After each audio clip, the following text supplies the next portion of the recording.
안녕하세요. 소쿨극장의 재미있고 기이한 옛날 이야기입니다. 오늘 들려드릴 이야기는 신동훈 교수가 엮은 세계민담 전집 한국편의 우애 깊은 형수라는 제목으로 실려 있습니다. 예전에는 맏며느리를 들일 때 집안이나 외모보다 지혜와 품성을 중시하는 경우가 많았다고 합니다. 구독과 좋아요, 그리고 알람 설정 부탁드립니다. 좋은 글로 보답하겠습니다. 옛날에 어떤 형제가 살고 있었다. 아버지가 세상을 떠난 뒤로 살림을 나누었는데 형은 갈수록 재산이 늘어 큰 부자가 된 데 반하여 동생은 어떻게 된 건지 하는 일마다 잘 풀리질 않아서 끝에 가서는 몹시 가난한 처지가 되었다. 사는 게 어찌나 어렵고 힘들었던지 하루하루 끼니를 잇기가 어려울 지경이었다. 하지만 형은 동생의 형편을 잘 알면서도 애써 모르는 척하고 도와줄 생각을 하지 않았다. 작은 아이네 집에 쌀이 떨어졌다던데 아이들이 굶고 있지는 않은지 모르겠구나. 보다 못한 어머니가 이렇게 얘기를 해도 큰아들은 콧방귀만 뀌었다. 어머니, 그냥 두세요. 그게 다 자기 탓이에요. 살림을 안 내준 것도 아니고. 표정이며 말투가 어찌나 표독스럽던지 다시는 말을 꺼낼 수 없을 정도였다. 어느 가을날 추수를 끝내고 마당에 벼를 널 때였다. 큰며느리가 너른 마당에 멍석을 쭉 펼쳐놓고 벼섬을 쏟아서 햇볕에 널고 있노라니 아랫동서가 둥구미에 벼를 이고 와선 한쪽 구석에 멍석을 펴고 벼를 널었다. 작은 며느리는 벼를 널고 나더니 그 옆에서 닭을 지키고 있던 시어머니한테 어머니, 우리 것도 좀 봐주세요. 저는 노파러 갑니다. 하고 부탁을 하고서는 종종 걸음을 쳤다. 행여나 소중한 나달을 한 톨이라도 축낼까 싶어서 혼자서 온종일 닭을 지키던 시어머니는 문득 무슨 생각이 났는지 두리번 주위를 살폈다.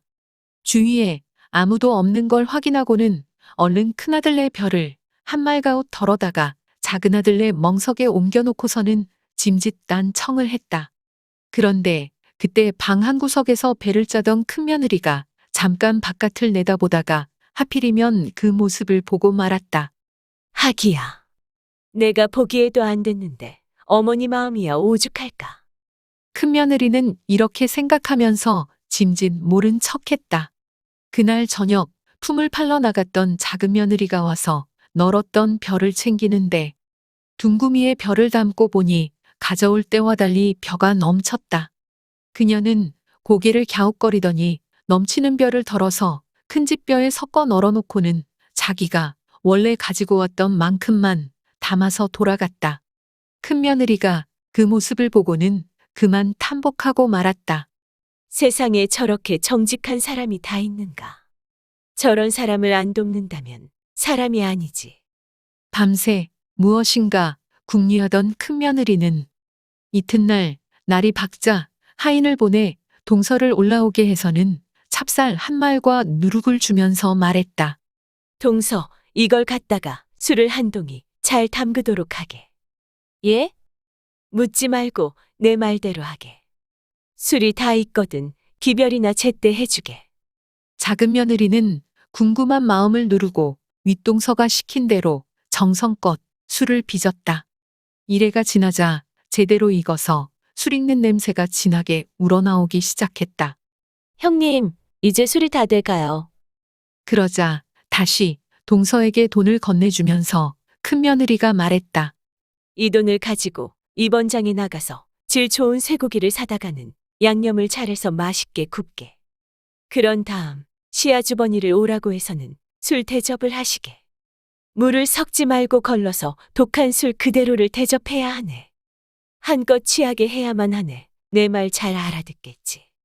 작은 며느리는 무슨 영문인지도 모르면서 동서의 말대로 쇠고기를 사다가 양념을 맛있게 했다. 그러곤 독한 술을 한 동이 잘 걸러 놓고는 남편을 시켜서 형님을 모셔오게 했다. 형님, 우리 집에 좋은 술이 한 동이 생겼습니다. 오랜만에 약주 한번 함께 하십시다. 그 형은 술이라면 자다가도 벌떡 일어나는 사람이었다. 뭐라고? 너희 집에 웬 술이야? 별일이로구나. 내일은 해가 서쪽에서 뜨겠네. 형님이 약주를 좋아하시는 걸 알면서도 여태 한 번도 대접을 못하다가 이번에 일부러 한 동이 담가봤죠. 냄새가 기가 막힙니다. 함께 가세요. 그러자꾸나. 형이 동생의 집으로 내려가자 재수가 술상을 차려내오는데 정말로 술맛이 기가 막힐 뿐 아니라 쇠고기 안주가 입에 착착 들러붙었다. 희야, 이거 둘이 먹다. 하나가 죽어도 모르겠다. 그렇게 한 잔 한 잔 독주를 받아 마시다 보니 형은 그만 술에 흠뻑 취해서 인사불성이 되고 말았다. 형이 취해서 쓰러지자 동생은 형수가 시킨 대로 업고서 형의 집으로 갔다. 여기 안방에다 눕히세요. 동생이 형을 눕히고 나서 돌아가려 하자 형수가 시동생을 부르더니 무언가를 내밀었다. 이걸 가지고 가세요. 이게 뭔가요? 아무 말씀 말고 그냥 가져가세요. 그리고 내일 형님이 묻거든 형님이 억지로 주어서 받았다고 하세요. 이러시면 안 되는데. 걱정하지 말고 내가 시키는 대로만 하세요. 동생은 형수가 전해준 문서를 들고서 집으로 돌아왔다. 집 문서나 땅 문서 같은 것이 아닐까 하고 생각했지만 꺼내보지 않고 잘 간직해두었다. 다음 날 형이 겨우 술에서 깨어나 정신을 차리면서 말했다. 내가 어제 너무 취했군. 별일은 없었나? 그러자 아내가 울어서 퉁퉁 부어오른 눈으로 입을 삐죽이면서 말했다. 없긴 왜 없었겠어요. 이것 좀 보세요. 형이 살펴보니 집안에 귀한 물건을 넣어두는 괴짝이 열려 있었고 집문서와 논문서 등이 흐트러져 있었다. 아니, 도둑이 들었나? 이게 웬일이지? 웬일은 무슨 웬일이에요? 당신이 어제 이렇게 다 흩어놓고서는 싫다는 동생한테 억지로 땅 문서를 주워놓고는 아니, 내가 정말로 그랬단 말이야. 형은 깜짝 놀라서 흩어져 있는 문서를 수습해 보았다. 그랬더니 땅 중에도 가장 중요한 두섬지기 문전옥답 논문서가 사라지고 없었다. 그 땅은 대대손손 장손에게만 물려주는 것이라서 무슨 일이 있어도 지켜야만 하는 땅이었다. 아이고, 큰일 났네. 일을 어쩌지? 다른 건 다 몰라도 그 땅은 안 돼. 그러자 맏며느리는 아무것도 모르는 것처럼 펄쩍 뛰며 물었다. 그게 그렇게 중요한 것이에요? 그렇고 말고 다른 땅 열섬지기는 돼도 그 땅만큼은 안 돼.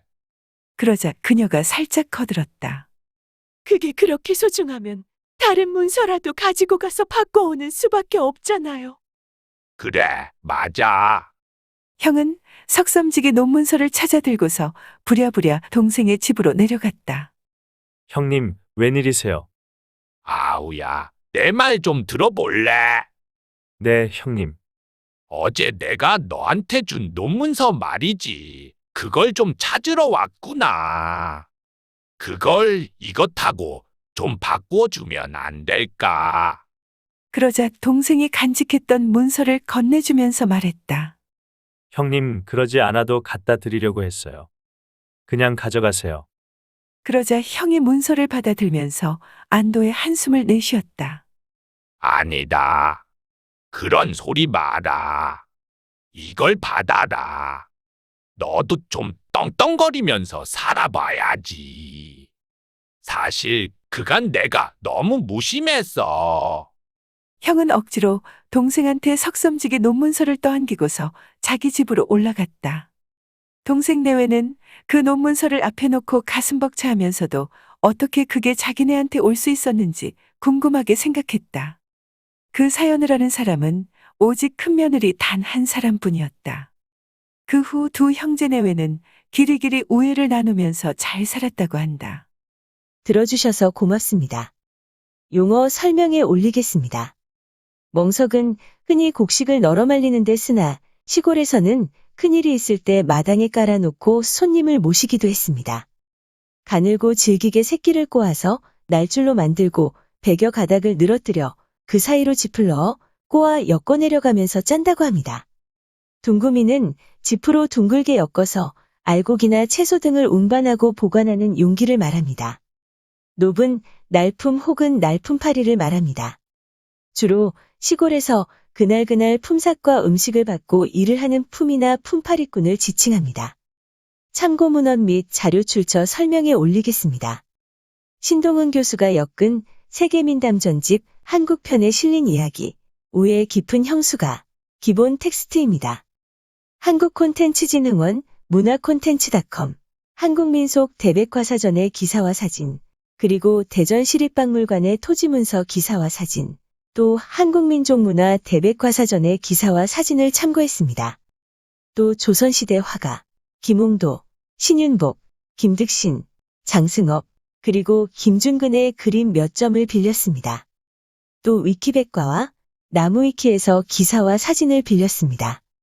또 크라우드픽, 핀터레스트, 픽스타, 그리고 게티 이미지 뱅크에서 사진을 빌렸습니다. 소우쿨 극장은 일주일에 3번, 매주 화요일, 토요일, 그리고 일요일 오전 10시에 이야기를 올립니다. 안녕히 계셔요. 고맙습니다.